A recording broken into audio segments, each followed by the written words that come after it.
дуруд дӯстони азиз, мухлисони ҳамешагии барномаҳои телевизиони варзиш. Ин нашри аввали барномаи ҷадид аст бо номи «Ману варзиш».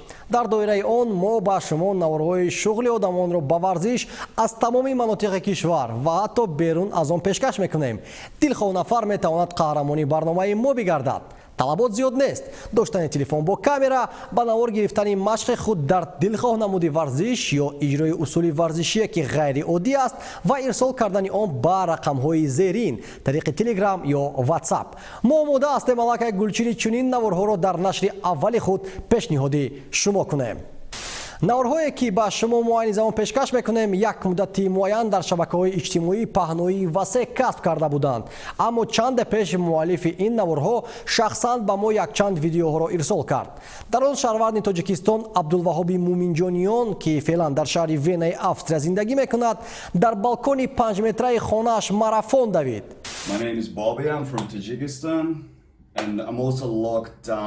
Салом, ман Боби аз Тоҷикистон. Айни замон дар шаҳри Вена дар карантин қарор дорам дар хонаи худ.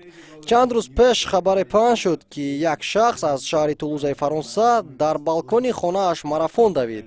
Ман низ ин корро такрор кардани ҳастам. ҳоло ҳисоб мекунем. 1, 2, 3, 4, 5. дарозии балконам 5 қадам аст ва ман мекӯшам дар ин ҷо марафон анҷом диҳам. Сабаб? бемории коронавирус зиёде аз одамонро маҷбур кард ки аз корҳои ҳаррӯза ва одатии худ даст кашида дар хона истанд. ҳамватани мо Абдулваҳоби Муминҷониён ки дар шабакаҳои иҷтимоӣ бо номи Боби машҳур аст, санаи 22 март дар балкони танги хонааш марафони пурра давид. Боби сар аз соли 2014 ба машқи давидан шавқ пайдо кардааст. аз моҳи сентябри соли гузашта дар шаҳри Вена зиндагӣ мекунад ки дар он ҷо феълан реҷаи карантин эълон шудааст ва баромадан аз хона барои шаҳрвандон танҳо дар ҳолатҳои фавқулода иҷозат асту халос. бо сабабе ки дар Австрия ҳамаи толорҳои варзишӣ маҳкам ҳастанд, мардум дар ҷазираи сунъӣ бо номи Донауинзел тамрин мекарданд. аммо дарҳои ин макони варзишӣ низ дере нагузашта баста шуданд, мегӯяд варзишгари ҳаваскор. барои ҳамин Абдулваҳоб аз шаҳрванди Фаронса Элиш Ночамовец ки чанде пеш дар балкони 7-метраи худ марафон ташкил карда буд, ибрат гирифта ба тамоми ҷомеаи ҷаҳонӣ нишон дод ки карантин сабаби даст кашидан аз корҳои дӯстдоштаи худ шудан наметавонад.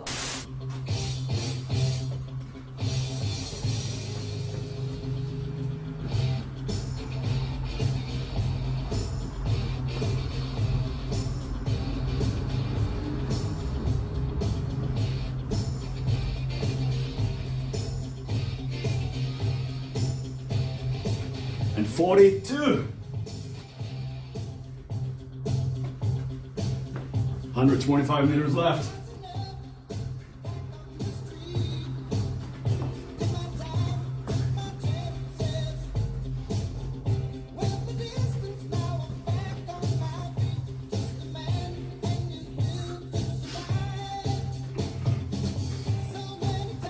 Привет всем!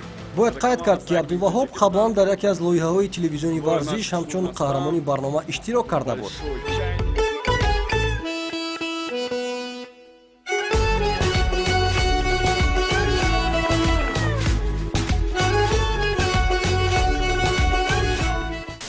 боби давидани худро ба таври мустақим дар фейсбук намоиш дод. дар 6 соат ӯ зиёда аз 42 километр давид ва ҳамзамон дигаронро ба чунин як челленҷ даъват намуд. Yes.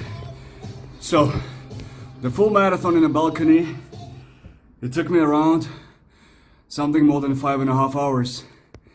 And some Netflix movies, I think 3.5. I still didn't finish watching the last one.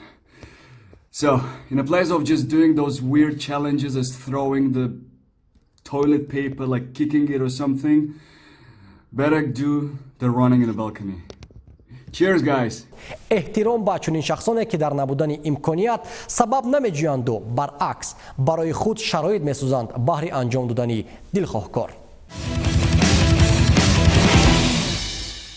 барои фатҳи қуллаҳои баланди варзишӣ мебояд таваҷҷӯҳи хуса ба кӯдакону наврасон равона кард. маҳз бо ҳамин мақсад Федератсияи ҷудои Тоҷикистон дар ҳамбастагӣ бо Федератсияи байналмилалии ҷудо лоиҳаи ҷудо дар мактабҳоро амалӣ намуда истодааст. яъне мактабҳои варзишӣ тамоми манотиқи мамлакат бо лавозимоти аввалдараҷаи варзишӣ ба мисоли либоса ва татами таъмин шудаанд. наврҳои навбатиро бошад мураббиёни мактабҳои варзишии Кӯлоб ва Рӯшон аз ҷараёни машқҳои худ ирсол карданд.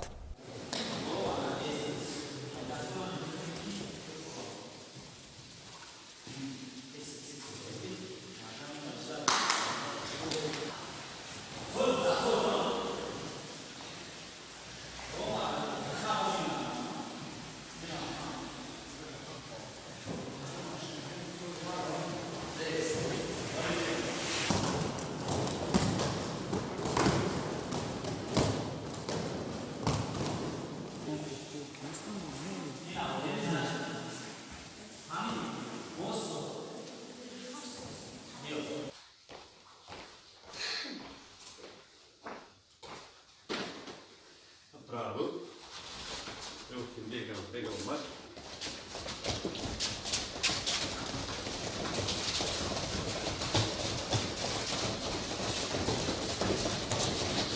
аз мавзӯъ дур намешавем, зеро наврҳои навбатӣ аз толори варзишии мураббии шоистаи Тоҷикистон Усто Пиров равон шудаанд.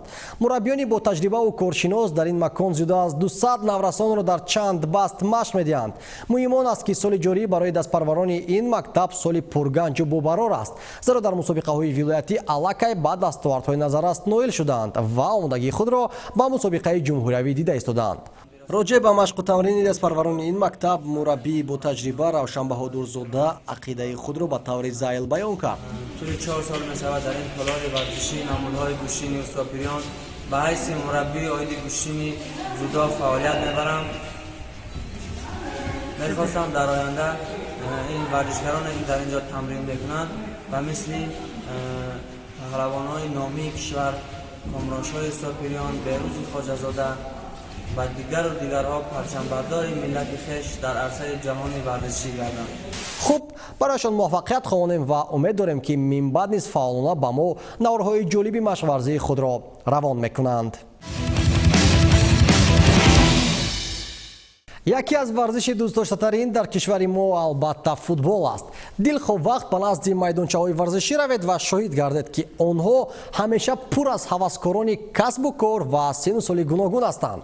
наврҳои навбатӣ маҳз рабт доранд ба варзиши рақами 1. бародарон Фарис ва Фарзону Вайдуллоевҳо ки яке 12 сола аст ва дигаре 9 машқҳои футболии худро ба навор гирифта хостанд қаҳрамони барномаи мо шаванд.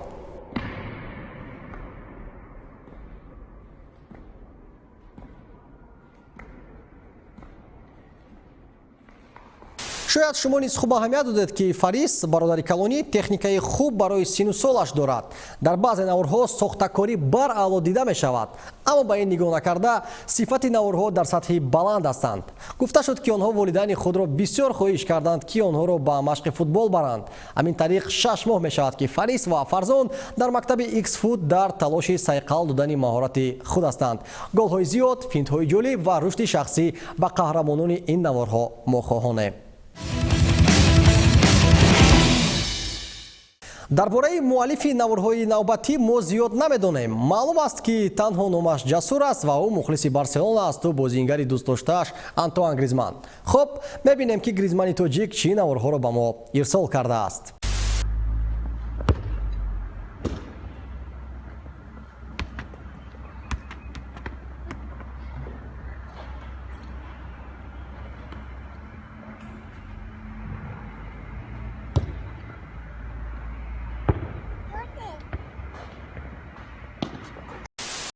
манзур аз ин наврҳо дар чист?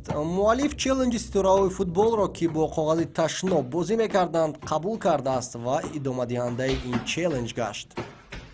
умед дорем ки ин писари ҷавон дар сабтҳои навбатии худ моро бо бозӣ бо дигар ашёҳо ба ҳайрат мегузорад.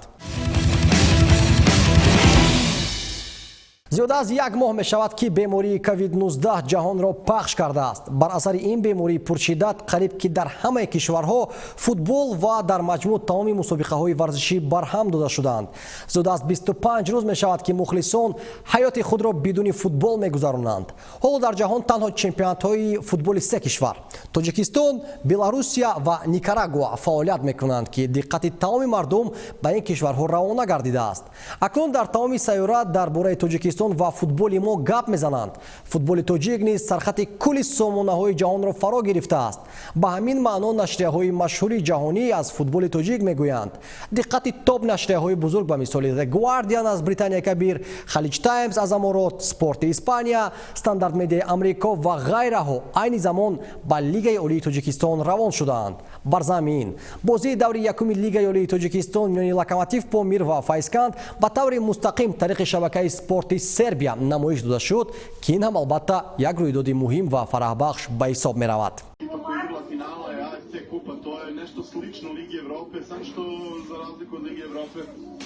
Klubovi iz najvećih zemalja Azije ne mogu da učestvuju tu,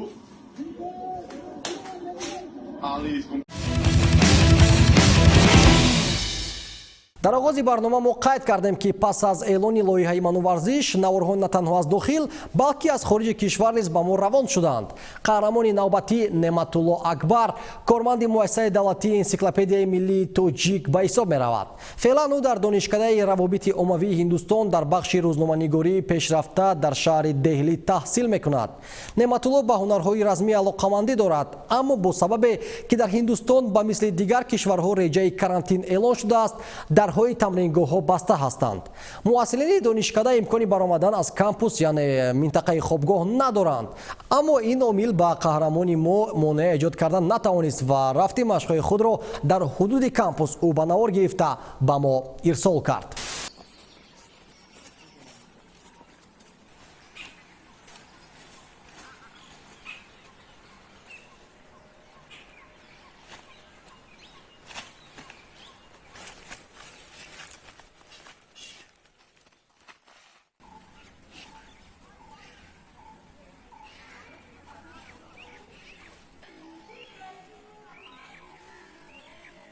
қаҳрамони ин наворҳо бори дигар исбот мекунад ки муҳим на ин ки шароит аст, балки хоҳиш дар зинаи аввал меистад.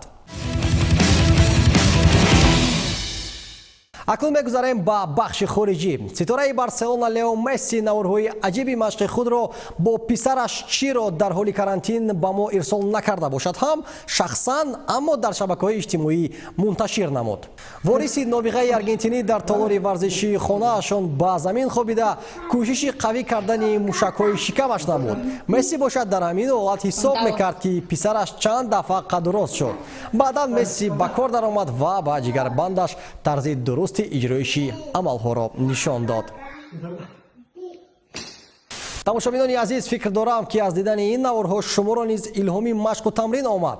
агар хоҳед ки қаҳрамони навбатии барномаи мо шавед, пас машқ ё ягон амали ғайриоддии варзиши худро ба навор гирифта ба телеграм ё ватсапи мо равон созед. одам бидуни варзиш ба мисоли зимистони бебарф, ҳамёни бемаблағ ва автомобили бечамбарак ҳеҷ аст. то нашрҳои баъдӣ аз паси варзиш мешавем. хайр.